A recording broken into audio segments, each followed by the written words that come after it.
You're watching Newsday TV. Thanks for joining us. I'm Ken Bufa. A feral cat was found with rabies on Long Island, the first reported case in Nassau in almost a decade. Sherry Einhorn has more. These two are full-timers.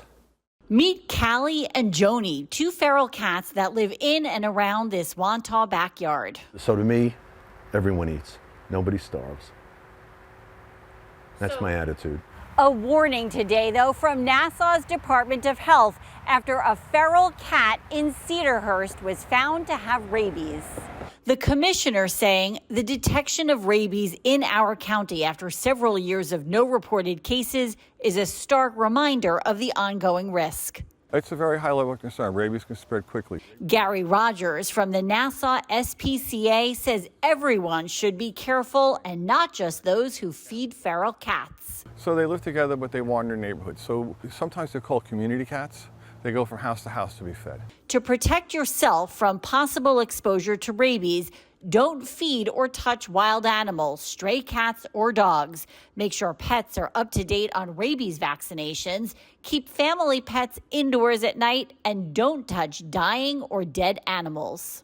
I'm more scared for the animals than the word rabies, honestly. John DeBacker works with Long Island Cat and Kitten Solutions, a rescue organization. If this scares people from taking care of feral cats, I mean the cats are going to starve. They're going to have no one to take care of them.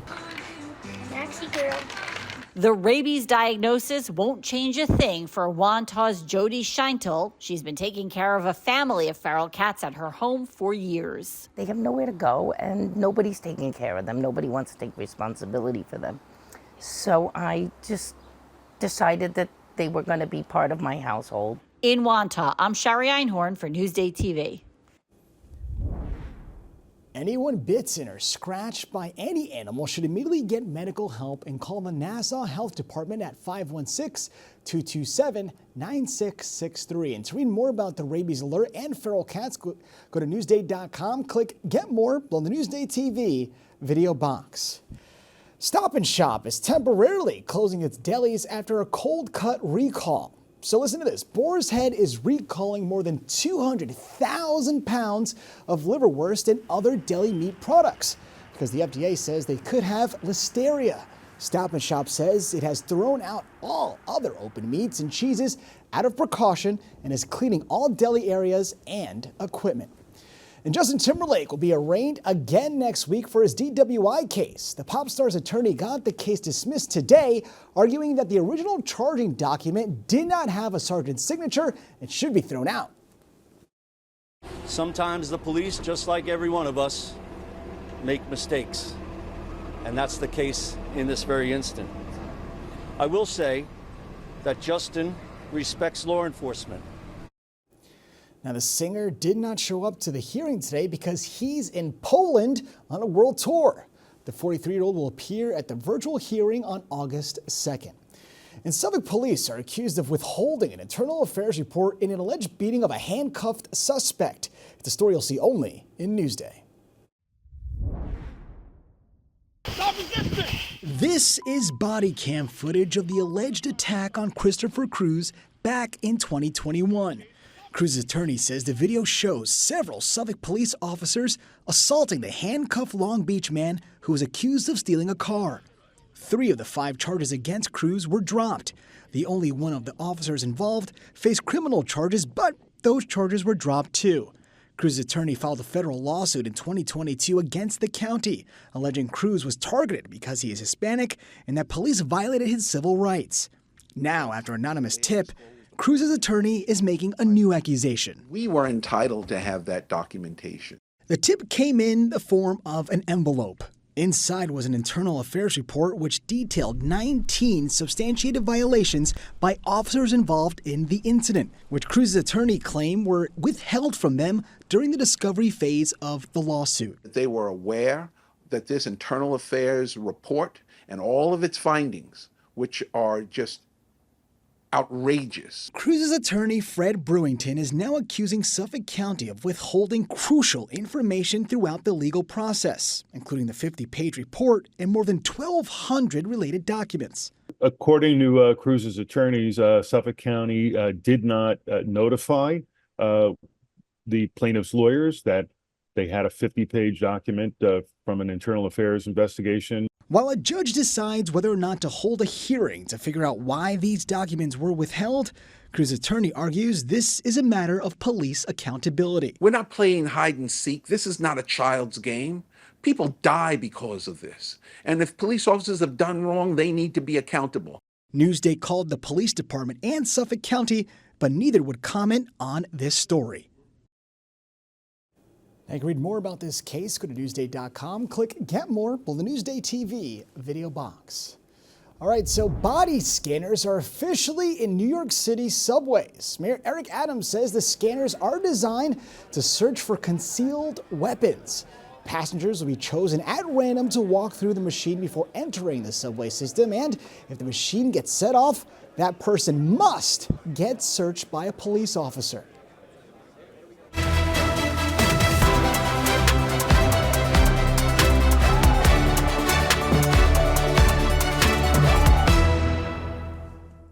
The 2024 Olympics are underway, and Snoop Dogg carried the torch in Paris before the opening ceremony. Lady Gaga put on a show giving pre-recorded renditions of French songs. Locals and tourists packed the streets for the big event. On the schedule for tomorrow is beach volleyball, cycling, gymnastics, and more.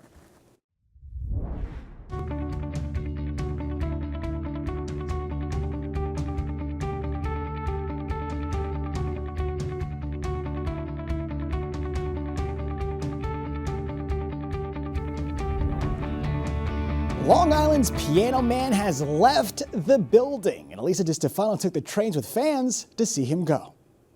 How many times have you gone to see Billy at the Garden? 51. 51 times. Yes. It's probably like the 10th time we're seeing him. About my 10th Billy Joel show. I've probably gone at least 6-7 times every year. Yeah. So we're talking 60 or 70 times. Close to, probably, yeah. I go by myself half the time, probably. I just can't get enough. I'm devastated. I'm like in mourning that this is his last one. Like I might start to cry. Sing us a song, you're the piano man. Long Islanders taking the main line to see the Piano Man's 150th show at Madison Square Garden. Sing us a song tonight. Every moment is going to be great because it's Billy. And I'm from Long Island. This is my 52nd show. And for the final show of his record-breaking franchise run at the world's most famous arena, Billy didn't disappoint. The crowd was all in the mood for a melody and sang along hit after hit with the same enthusiasm as so many times before. This is Madison Square Garden, right in the heart of New York City. 20,000 people every show, sold out, every single one of them. That's a really momentous occasion. It kind of puts this residency in a class by itself. Fans were treated to a scenes from an Italian restaurant-themed concession and fun photo ops, as well as an exhibit full of memorabilia from the decade-long run. And, of course, there was commemorative merch. Because this is the time to remember. We are part of history! You've given us all great memories of being here, but I think this great thing is we're actually getting to watch you live in memory, because you're never going to forget this night, tonight, here. Billy, someday I'm going to meet you and shake your hand for all the amazing memories you've been in my life. Oh, Billy, we love you. That I love you, man. You've been awesome. You've been a big part of my life for so many years and my family, and thank you for everything you've done. Thank you for being you. And thank you for your music. Thank you for all these years of pure joy and pleasure of watching you play the piano, and how lucky am I to have been able to experience it. Thank you. That's all I want to say. What a great run it's been. Elisa DiStefano, Newsday TV. And what a legend indeed. To read more about the show, go to Newsday.com, click Get More below the Newsday TV video box. All right, hop on the ferry to Block Island as the adventures of Scott Vogel continue.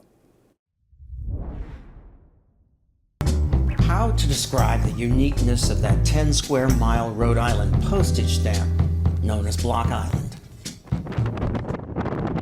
Well, for one thing, there's the cherished tradition of ordering a Bloody Mary during the ferry ride over from Orient Point. Even before dropping anchor, the island announces itself as a destination both serene and sophisticated, a place of civility and timeless refinement where nothing ever changes. Maybe we should turn back.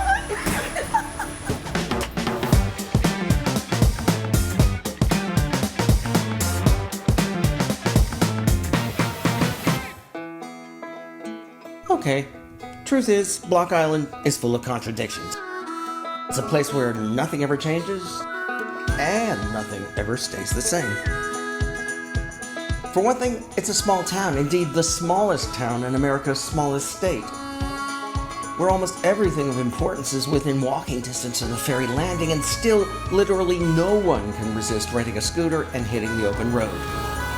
What do all those shingle-style cottages and hydrangeas and beach roses and honeysuckle demonstrate, if not a stubborn resistance to the modern world? Even as Mohegan Bluffs proves just how vulnerable the island is to it.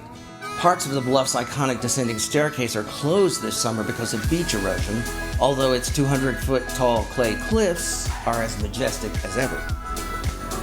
It's a place you come to pursue zen-like passions like artfully stacking stones on the beach or quietly walking a labyrinth in search of spiritual enlightenment. Keep going. Until someone decides to fly a drone overhead, where you can eat a $23 lobster roll at a picnic table, a barbecue sandwich on the beach, and the most beloved food stuff is a warm donut served from a truck. But it's also $40 brunches with million-dollar views of the Sound, bars that are stately and martini-ish, dinners with Michelin-level takes on everything from bouillabaisse to panna cotta. Block Island is a place where the old dance to Kid Rock at Ballard's on the beach, and the young flock to disco night at Captain Nick's, where there are miles of pristine, jaw-dropping, beautiful beaches and, well, that. And it's a place that's hard for Long Islanders to get to, but also really easy. A trip to Block could require 2 ferries and 3 hours of sailing time, but during summer there's also the Sea Jet from Orient Point, a fast ferry that'll have you there in just 90 minutes. All of which is to say, now's the time to head over and bask in Block Island's contradictions. Do something ridiculous, and then something serious. Something highly recommended, something highly reckless, do as the locals do, and don't. Eat with caution, eat with abandon, okay, don't do that, or that. Oh my God, stop. But do everything else, or nothing. It's all up to you. Hold it up. Only the Bloody Mary is non-negotiable. Now to read more about the adventures of Scott Vogel, go to Newsday.com, click Get More below the NewsdayTV video box. Feed Me is brought to you by PC Richard & Son.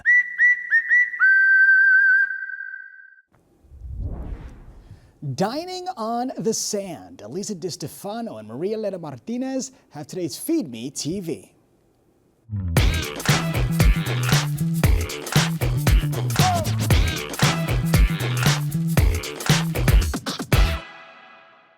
If a drink in your hand and your toes in the sand is your summer vibe, we've got you covered. If you want to escape the real world for a while, there's a great getaway in Seacliff. Welcome to the Sunset Club at Tavern Beach. How amazing is this? They have a beach, games, and a playground. The vibe here is family mayhem, I guess, on the weekends, if you will. That's every weekend in my family. In the very best way. If you are coming to eat, the food is very good. Okay. There's a lot of fish on the menu. There's a full raw bar, fried soft shell crab sandwich. Look at how beautiful this is. This is a tuna poke bowl. I'm gonna go right in for this one. So good. Tuna's really fresh.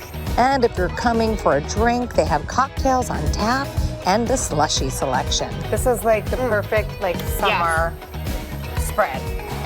Perfect summer perch. Yeah. You could just spend hours. We might. But we have another spot to go to.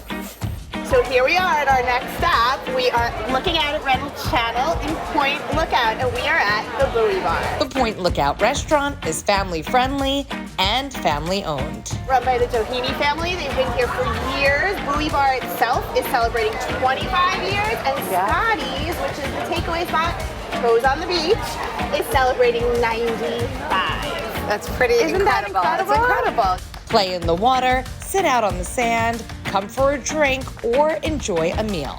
On the menu, a lobster pizza. It's drizzled with a lobster cream sauce, a little bit of cheese, arugula, thin crust. I mean, I can't resist. Doesn't get better than this. These are mussels with a white wine garlic sauce, and this is their tuna special. It's a seared tuna over a Mediterranean orzo salad. This is one of their specials. Crab cake, bacon, grilled cheese, people. That is something. So kids love it here, but if you need a grown-up moment, you could come to the adults beach, bring your drinks down on the sand, and cheers. Enjoy the most beautiful sunset. We're very happy. Now for more on where to dine on the sand, go to Newsday.com, click Get More below the Newsday TV video box. Now let's take a look at your super sunny Long Island weather. The rain is behind us, folks, and the sun is here to stay. You can see tonight we are in the 60s. Tomorrow in the 80s with mostly sunny skies. Take a closer look at tomorrow. It's going to be a gorgeous, just gorgeous day. And the 7-day forecast looks pretty good for now. When I talk about the weekend, Saturday, Sunday, like I showed you, both dry. And we're not seeing rain till midweek. Perfect. Long Island weather is brought to you by Sun Nation Energy, helping Long Islanders save on their energy bills for over 20 years. You're watching Newsday TV. I'm Ken Buffa. Thank you so much for joining us. Have a great weekend.